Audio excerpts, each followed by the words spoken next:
আসসালামু আলাইকুম। আমন্ত্রণ জানাচ্ছি জনপদের খবরের সঙ্গে আছি আমি ফারহানা ইমা।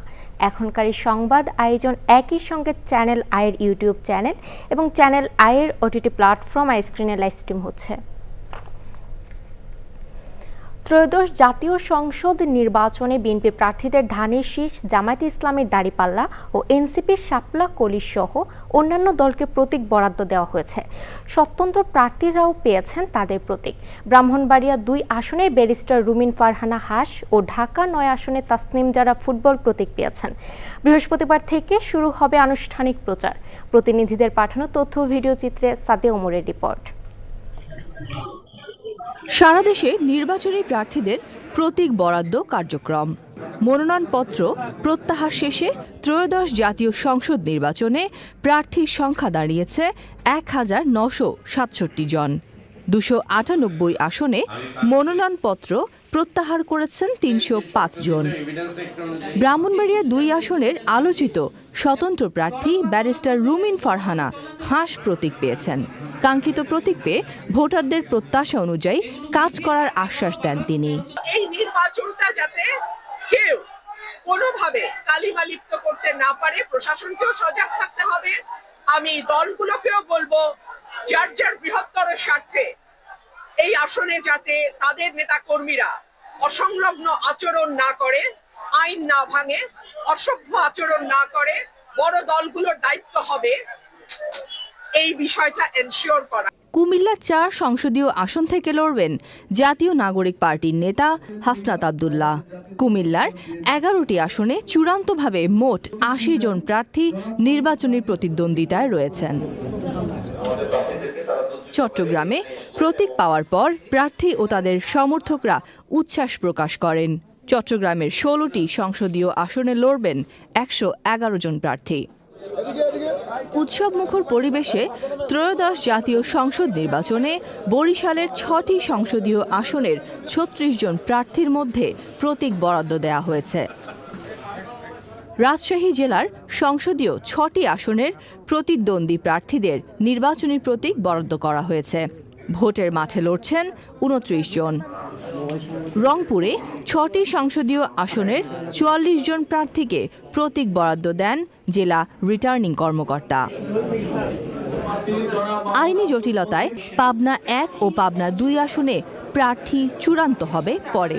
১২ ফেব্রুয়ারি দেশের প্রায় ১২,৭৭,০০,০০০ ভোটার তাদের ভোটাধিকার প্রয়োগ করবেন। সেদিন জাতীয় সংসদ নির্বাচনের ভোট গ্রহণের পাশাপাশি গণভোটও অনুষ্ঠিত হবে। Sadia Omar, channel I. রাতে হযরত শাহজালাল মাজার জিয়ারত করে বৃহস্পতিবার সকালে সমাবেশে যোগ দেওয়ার মধ্য দিয়ে সিলেট থেকে আনুষ্ঠানিক নির্বাচনী প্রচার শুরু করবেন বিএনপি চেয়ারম্যান তারেক রহমান। তারেক রহমানকে স্বাগত জানিয়ে সিলেট আলিয়া মাদ্রাসা মাঠে সমাবেশের সব প্রস্তুতি সম্পন্ন করছে সিলেট বিএনপি। সহধর্মিনী ডাক্তার জুবাইদা রহমানকে সঙ্গে নিয়ে দক্ষিণ সুরমায় তারেক রহমানের যাওয়ার কথা রয়েছে। রাহুল রায়ের রিপোর্ট। বুধবার রাতেই সিলেট আসছেন বিএনপি চেয়ারম্যান তারেক রহমান। পবিত্র হযরত শাহজালালের মাজার জিয়ারত করে বৃহস্পতিবার সকালে সিলেট শহরের আলিয়া মাদ্রাসা মাঠে সমাবেশের মধ্য দিয়ে বিএনপির আনুষ্ঠানিক নির্বাচনী প্রচারণা শুরু করবেন দলটির চেয়ারম্যান তারেক রহমান। ২২ বছর পর সিলেটের মাটিতে পা রাখছেন তারেক রহমান। সিলেট বিএনপির নেতারা জানালেন তারেক রহমানকে স্বাগত জানাতে তাদের প্রস্তুতির কথা। সিলেটবাসী প্রায় ২২ বছর পরে কাছে থেকে ওনাকে দেখবেন, ওনার কথা শুনবেন। ওনার যে ভিশন দেশ এবং জাতিকে নিয়ে, ওনার যে প্ল্যান, এগুলো নিয়ে উনি দেশবাসীর উদ্দেশ্যে এইখানে নির্বাচনী জনসভায় বক্তব্য রাখবেন। সিলেটের দক্ষিণ সুরমার বিরাহিমপুরে তারেক রহমানের সহধর্মিনী ডাক্তার জুবাইদা রহমানের বাবার বাড়ি। স্ত্রীকে সঙ্গে নিয়ে সেখানেও তারেক রহমানের যাওয়ার কথা রয়েছে। তারেক রহমানকে স্বাগত জানাতে সেখানেও থাকছে বিশেষ আয়োজন। আমাদের বোন সাথে করে নিয়ে আসতেছেন এবং ওনার শ্বশুরবাড়ি, সেই সেবাতে আমাদের সিলেটি জামাই আর নেতা হিসাবে আমাদের চেয়ারম্যান, আমরা প্রাউড। আর প্রথম দক্ষিণ সুরমা আসবে, এটা আমার জন্য আরেকটা বিশাল একটা সৌভাগ্য। ডক্টর জুবাইদা রহমান উনি আমার চাচাতো বোন, তো উনি তো দীর্ঘদিন পরে আমাদের বাড়িতে আসতেছেন। বিশেষ করে ফ্যামিলি মেম্বার হিসাবে আমরা সবাই এখানে খুবই আনন্দিত এবং খুশি, এবং এলাকাবাসীও এখানে খুবই আনন্দিত। যখন দুলাভাই আসবেন সিলেটে তখন উনি বলছেন উনিও সাথে যাবেন, উনি বাড়িতে যাবেন, বিকজ বিগত সরকারে আমলে তো অনেক দিন ওরা দেশের বাইরে ছিলেন, সেই জন্য ওনারা দেশে আসতে পারেন নাই, বাড়িতেও আসতে পারেন নাই। সাবেক প্রধানমন্ত্রী ও বিএনপি চেয়ারপারসন সদ্য প্রয়াত বেগম খালেদা জিয়াও সিলেটে মাজার জিয়ারতের মধ্য দিয়ে নির্বাচনী প্রচার শুরু করতেন। সেই ধারাবাহিকতায় পুত্র বিএনপি চেয়ারম্যান তারেক রহমানও সিলেট থেকেই শুরু করবেন নির্বাচনী প্রচার কার্যক্রম। রাহুল রায়, চ্যানেল আই, সিলেট। অন্তর্বর্তী সরকারের নৌ পরিবহন ও শ্রম ও কর্মসংস্থান মন্ত্রণালয়ের উপদেষ্টা অবসরপ্রাপ্ত brigadier general doctor M Sakhawat Hossain বলেছেন, না ভোটে অবস্থান নেওয়া দল রক্তের উপর দাঁড়িয়ে রক্তের সাথে বেইমানি করবে। অন্তর্বর্তী সরকার আসার উদ্দেশ্যই হলো একটি পরিবর্তন আনা। উপদেষ্টা বলেন, গণভোট শুধু একটি নির্বাচন নয়, এটি একটি ভবিষ্যৎ নির্ধারণের একটি গুরুত্বপূর্ণ মাধ্যম। বুধবার মির্জা রুহুল আমিন মিলনায়তনে গণভোট প্রচার বিষয়ক মতবিনিময় সভায় সাংবাদিকদের প্রশ্নের জবাবে এই মন্তব্য করেন তিনি। সে সময় অতিরিক্ত জেলা প্রশাসক নাজমুল হক সুমন, অতিরিক্ত পুলিশ সুপার খোদাদাত হোসেন সহ সরকারি দপ্তরের কর্মকর্তারা উপস্থিত ছিলেন। একটা পরিবর্তন না আনলে আমরা কেন এখানে আসলাম? হু আর উই, আমরা কারা? আমাদের কোনো অস্তিত্ব আছে? আমাদের কোনো অস্তিত্ব নেই। আমাদের ইন্ডিভিজুয়ালি, আপনি আমাকে চেনেন, আরেকজনকে চেনে। একমাত্র গণভোট যেটা আমি এখানে দাঁড়িয়ে বলছি যে এটা যদি বাংলাদেশে না হয় তাহলে আমরা যেই অবস্থা দেখেছিলাম অতীতে সেই অবস্থাতে থাকতে হবে। আমি মনে করি আমরা এই গণভোটের পক্ষে। ফরিদপুরে গণভোটের প্রচার ও ভোটার উদ্বুদ্ধকরণের র্যালি ও আলোচনা সভা হয়েছে। বুধবার সকাল 10:30টায় ফরিদপুর জেলা প্রশাসকের কার্যালয় থেকে শুরু হয়ে র্যালিটি শহর প্রদক্ষিণ করে।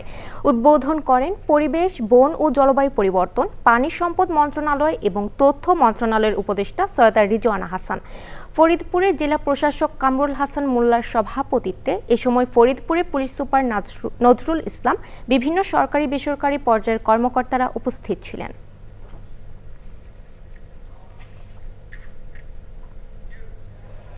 ত্রয়োদশ জাতীয় সংসদ নির্বাচনের সার্বিক পরিস্থিতি সরেজমিনে পর্যবেক্ষণের অংশ হিসেবে চাঁদপুর সফর করেছে ইউরোপীয় ইউনিয়নের একটি নির্বাচন পর্যবেক্ষক প্রতিনিধি দল।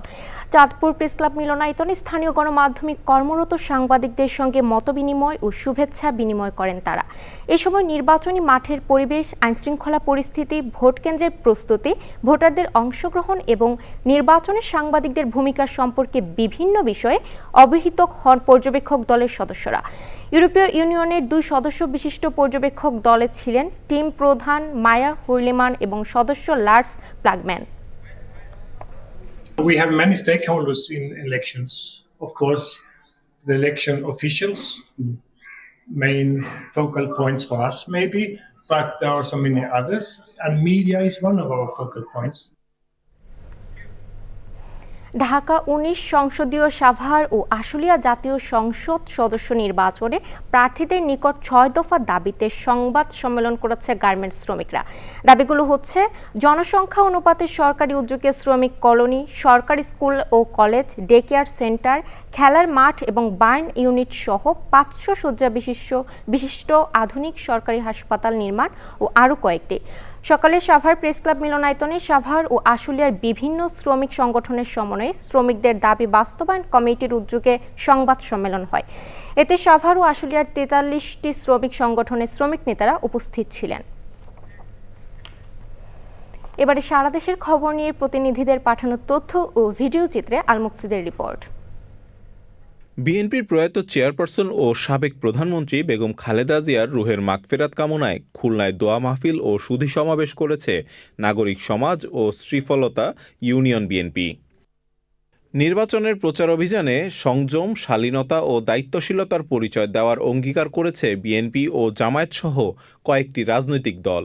বরিশাল নগরীতে অনুষ্ঠিত নির্বাচনী সৌহার্দ্য সংলাপে কয়েকটি রাজনৈতিক দলের নেতারা এসব অঙ্গীকার করেন। গাজীপুরে শহীদ রাষ্ট্রপতি জিয়াউর রহমানের 90তম জন্মদিন উপলক্ষে আলোচনা সভা ও দোয়া মাহফিল হয়েছে। সভায় সভাপতিত্ব করেন মহানগর বিএনপির সভাপতি শওকত হোসেন সরকার।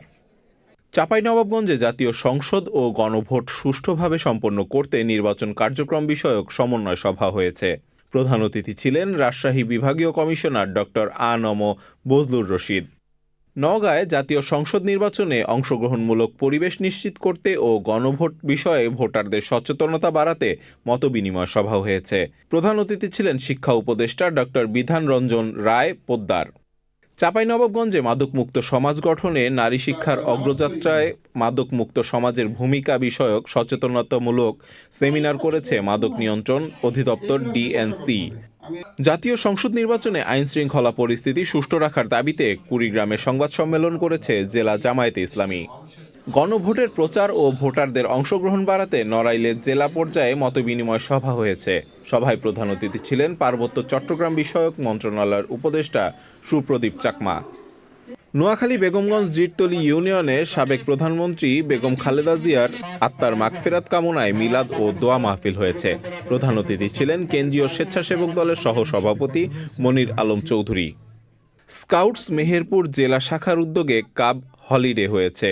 উদ্বোধন করেন জেলা প্রশাসক ডক্টর সৈয়দ এনামুল কবির। সুশিক্ষার অধিকার ছেলে মেয়ে সবার এই স্লোগানে ঠাকুরগাঁয় খ্রিস্টান সম্প্রদায়ের যুবাদের নিয়ে শিক্ষা সম্মেলন হয়েছে। নাটোর সদরের তেবাড়িয়া ইউনিয়নের Ekdala R K. Dulu model high স্কুলের বার্ষিক ক্রীড়া প্রতিযোগিতা ও পুরস্কার বিতরণ অনুষ্ঠান হয়েছে। প্রধান অতিথি ছিলেন বিএনপির কেন্দ্রীয় নেতা advocate Ruhul Kuddus Talukdar Dulu. Al Muksid, channel I. জনপদের খবর আজকের মতো এই পর্যন্তই। একটু পর কৃষি সংবাদ দেখার আমন্ত্রণ জানিয়ে শেষ করছি। ধন্যবাদ।